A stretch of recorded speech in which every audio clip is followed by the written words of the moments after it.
go live to LA now and speak to Dr Erkin Sidick, who is the president of the Uyghur Projects Foundation. You're so welcome to the programme. Thanks so much for joining us.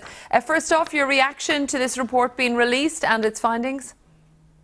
Yes, I am very happy that this report finally came out, and this is a very good positive step toward stopping the Uyghur genocide. So I am very happy about it. I am reading from a number of organisations. They call it extremely important, the World Uyghur Congress, saying that it paves the way for meaningful and tangible action. Is that what you believe?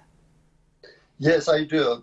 But I feel that the UN acted very slowly when it came to the Uyghur genocide.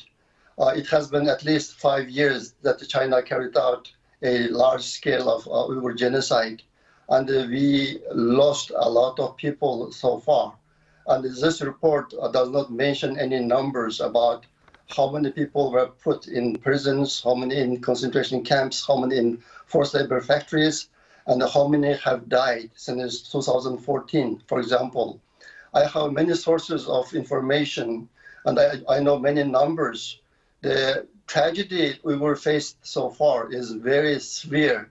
And in the past, UN taken much more effective measure when dealing with a problem in this scale and these steps.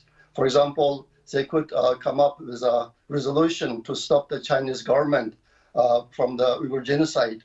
But do you think, sorry to interrupt you, but I'd like to get your thoughts on this. For example, if there was a UN resolution, but China being on the Security Council, do you think really that would have a tangible effect?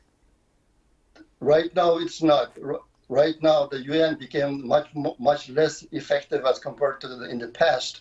But to solve international problems like Uyghur genocide, UN must need to step up in their actions. Otherwise, just for Uyghur case, only just one report took so long, and then no other effective measure has been taken to stop the Chinese government from Uyghur genocide. It was actually released on the final day of Michelle Bachelet's position. She's the UN Commissioner for Human Rights. I mean, how hopeful do you feel that this will be a game changer? Not that much, No. Because it's just a report.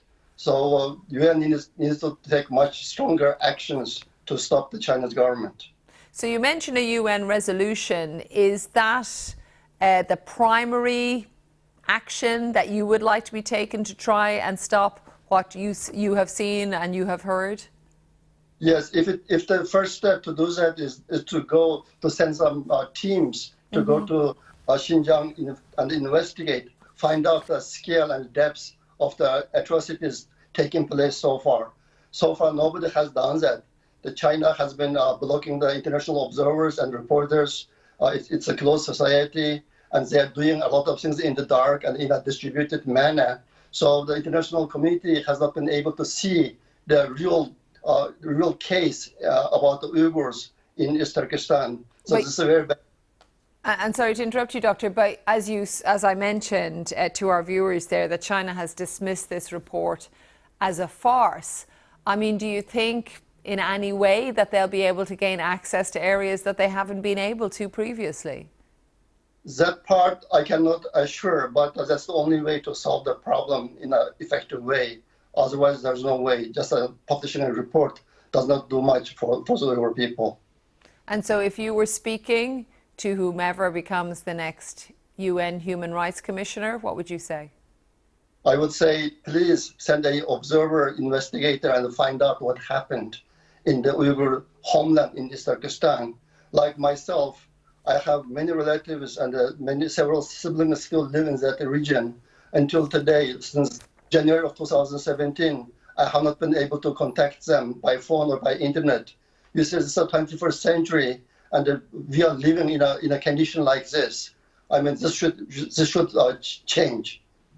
Dr. Erkin, thanks so much for spending some time with us this morning on BBC News. Thank you.